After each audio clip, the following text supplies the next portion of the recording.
Good morning, everyone. It's me, Chanda Hunter again. Today I will be showing you how to start an IV, or intravenous line. This was started back in the 1600s. Humans began to work their way towards successfully treating the sick and wounded by developing ways to inject medicine intravenously. IV therapy made way for antibiotics, blood products, fluids, and pain medicine so that the patient could get better faster. Supplies. Typically at a job, you have an IV starting kit.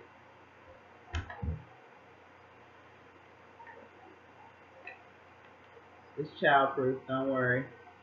So we're just gonna tear it like this. Can't get in.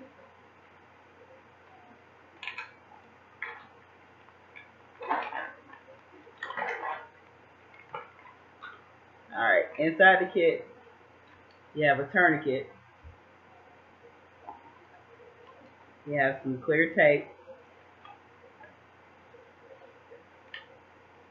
This cleans the area.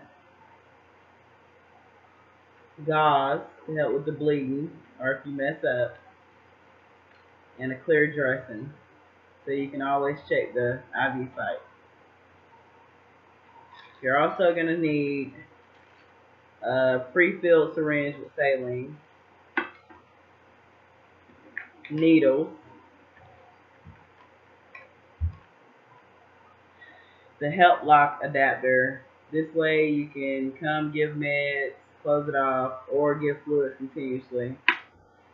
Alcohol prep, and whoever the nurse is, they'll wash your hands or they'll have some sanitizer, and of course gloves.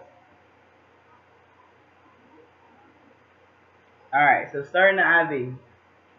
In a real life situation, the nurse would enter the room, introduce herself, explain exactly what she's about to do to the patient, and then wash her hands.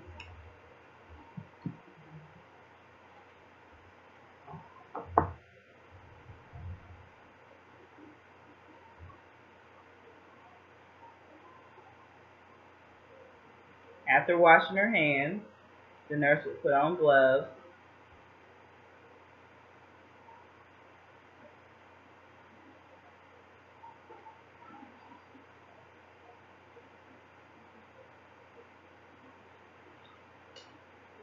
then apply a tourniquet.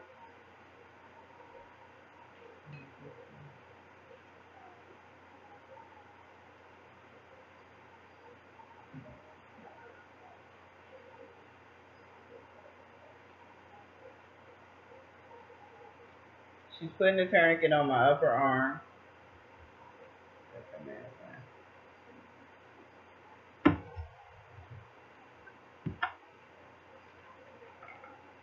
You want the tourniquet tight, but not too tight.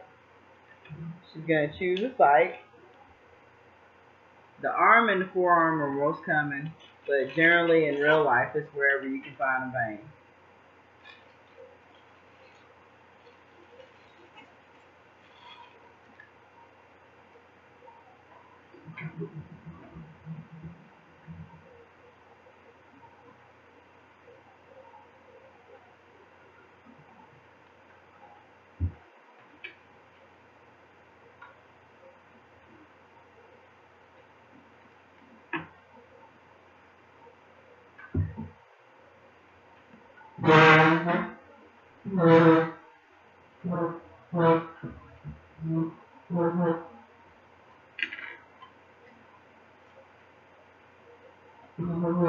Use an alcohol prep to cleanse the area.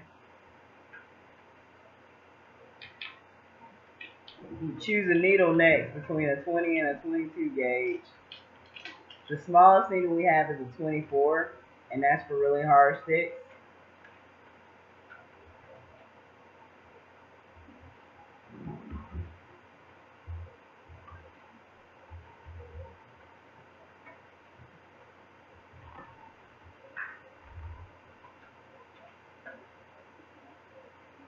You insert the needle at an angle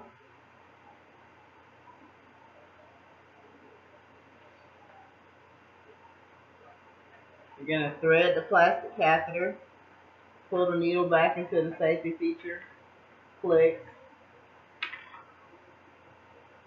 connect your hep lock adapter, use saline syringe to check the patency.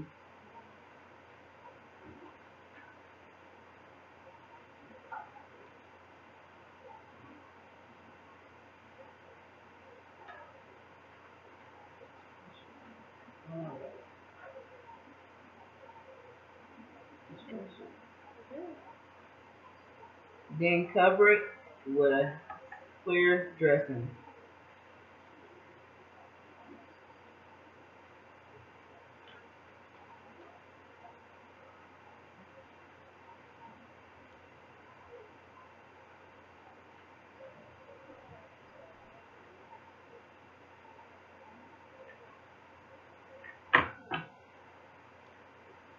Different complications you can have from an IV is phlebitis or thrombophlebitis. Usually the symptoms are treated, but you really have to just wait till it clears up itself. There's redness at the site, burning, irritation. You can get a local infection. Sometimes they use antibiotics to treat that. If infiltration takes place, that's when whatever medicine or fluids go outside the vein. You just stop the effusion, maybe change the IV, and make sure there's no tissue damage. Sometimes when you try to start an IV, there's a hematoma. You'll see swelling when you flush or swelling immediately when you hit the vein. It'll heal over time. Sometimes there's nerve damage. It would also repair itself. If it didn't, you would need to see a doctor. IV therapy has been used for a long time for earlier treatment of diseases, blood loss, fluid loss, and pain management. Because IV therapy, patients have faster recovery in some instances and live when they would have otherwise died. Because of intravenous infusions, we are able to fight back against the multitude of bacteria that have come along, and many disasters have come along and threatened people's lives. I would like to thank